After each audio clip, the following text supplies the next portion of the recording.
सोलापूर जिल्ह्यातील माढा तालुक्यातील चिंचगाव या ठिकाणची महादेवाची टेकडी तुम्हाला नक्की माहिती असेल, कारण कधी ना कधी तुम्ही या महादेवाच्या टेकडीवरती शंभू महादेवाच्या आणि स्वामी रामानंद सरस्वती यांच्या दर्शनासाठी नक्की आलो असतं। आज देखील मी या ठिकाणी दर्शनासाठी आलो होतो।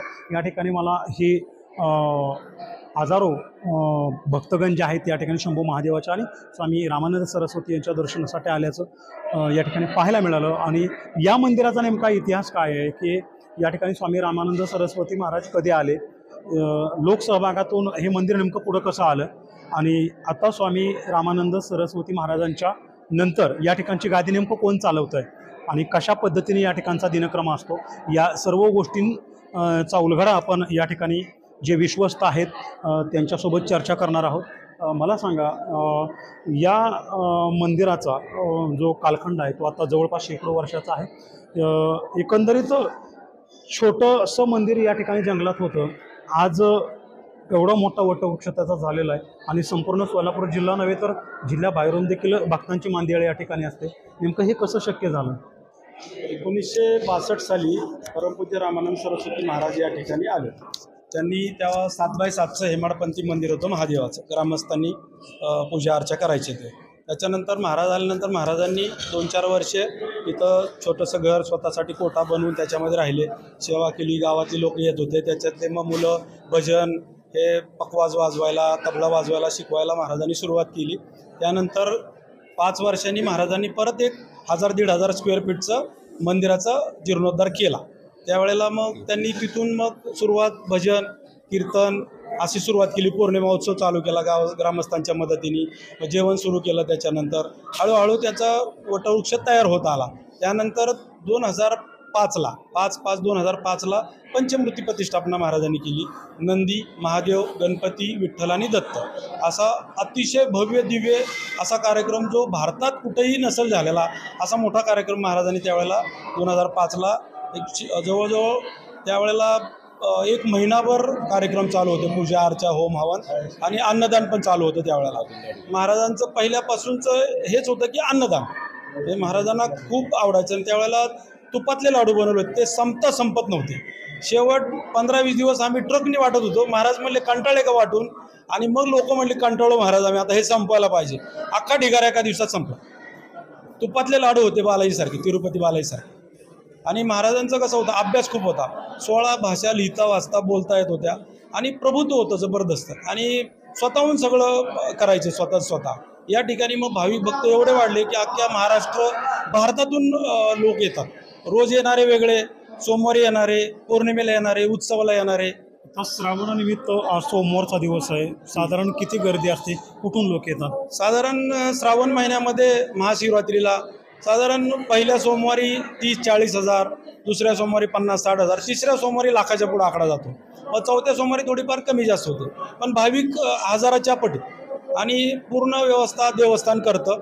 धर्मरक्षक दलाची स्थापना आम्ही केलेली आहे 20 वर्षापूर्वी, 22 वर्षापूर्वी। त्याच्यामध्ये स्वयंसेवी आहेत, ते इथल्या पंचक्रोशीतले आहेत, शेतकऱ्यांची मुलं आहेत, स्वतःहून सेवा करतात। त्यांना फक्त आपण कपडा वगैरे काय जे लागतं, बेल्ट वगैरे अशी सुविधा देतो, त्यांना निःशुल्क सेवा करतात ते सालोन साल। महाराजांच्या पश्चात ही गादी नेमकं कोण चालवतं? आता महाराजांना 3 वर्षे 10 तारखेला होत आहेत, मोठा पुण्यतिथीचा कार्यक्रम असतो। त्याच्यानंतर महाराजांचेच सेवक होते भक्त, जे इथं वास्तव्याला होते पूर्वीपासून 20-25 वर्षापासून, ते पण इथं सेवा करत होते। ते सेवा सामांगेच्या तिकडचे तपकिरी महाराजांच्या गावातलेच आहेत। तर त्यांना महाराजांनी 4 वर्षापूर्वी स्वतः दीक्षा देऊन अध्यक्षपद दिलं होतं। महाराजांच्या नंतर त्यांचा इथं आम्ही गादीचं त्यांना म्हणजे त्यांना गादीवर बसवलं। तो मोठा दीक्षेचा कार्यक्रम आम्ही नाशिकचे महाराज आणून त्यांना दीक्षा दिलेली आहे। आणि संपूर्ण आत्ता तेच त्यांचं नाव आहे शिवचरणानंद सरस्वती महाराज। आता त्यांच्या सगळ्या त्यांच्या मार्गदर्शनानेच परत आम्ही पहिल्यासारखंच काम सतत करत आलेलं आहे। हे ज्यावेळी 1962 साली स्वामी रामानंद सरस्वती महाराज इथं आले त्यावेळेस छोटंसं मंदिर होतं, आता हे सर्व मंदिर जे आहे ते एकदम मोठं झालेलं आहे। लोकसहभागातून नेमकी कशी मदत मिळते?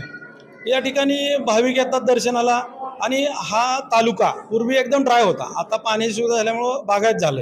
इथं येणारा भक्त म्हणजे गरीब स्वरूपाचाच होता। दिंडीमध्ये देणगी पेटीमध्ये काही पैसे, महाराजांचे आता भक्त समजा खूप भक्त आहेत महाराजांचे, लाखो अनुयायी लाखो भक्त आहेत, जे इकडनं बाहेर गेलेत, मोठे झालेत, तिकडं मोठे झालेत, ते इकडे येतात. आता मी पण ह्याच गावचा, मी पुण्याला आलो, महाराजांमुळेच माझं सगळं जे काय आहे ते आहे, असे माझ्यासारखे लाखो भक्त आहेत.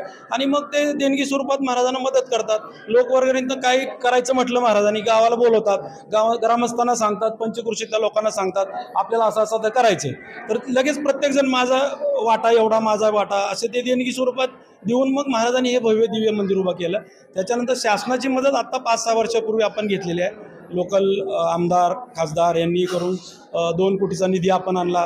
त्याच्यामध्ये आपण पाणी सप्लाय, नंतर यात्री निवास, भक्त निवास, सुलभ शौचालय आणि किचन वगैरे आपण बनवलेलं आहे. आता परत 1 कोटी आपण रस्त्यासाठी, लाईटसाठी आमदार साहेबांच्या ह्याच्यातून मदतीने घेतलेला आहे. सोलापूर जिल्ह्यातील ही एक विशेष बाब म्हणावी लागेल, कारण सोलापूर जिल्हा तसा बघितलं तर दुष्काळी जिल्हा म्हणून ओळखला जातो. मात्र याच सोलापूर जिल्ह्यातील ही चिसगावची टेकडी जी आहे ती अल्पावधीमध्ये नावारूपाला आलेली आहे. कारण या ठिकाणी हा जो भक्तीचा महिमा या ठिकाणी चालतो तो अनेकांनी अनुभवलेला आहे. अनेक व्यक्ती जे आहेत ते स्वामी रामानंद सरस्वती यांचे अनुयायी आहेत, भक्तगण आहेत, आणि म्हणूनच हे आलोट गर्दी आपण या ठिकाणी पाहतो. मात्र या सर्व मंदिराच्या आजपर्यंतच्या कालखंडामध्ये जो काही काळ गेला याच्यामध्ये या सेवेकरांची भूमिका देखील महत्त्वाची आहे. मला सांगा, तुमचं नाव काय आणि तुम्ही कधीपासून या ठिकाणी सेवा बजावता?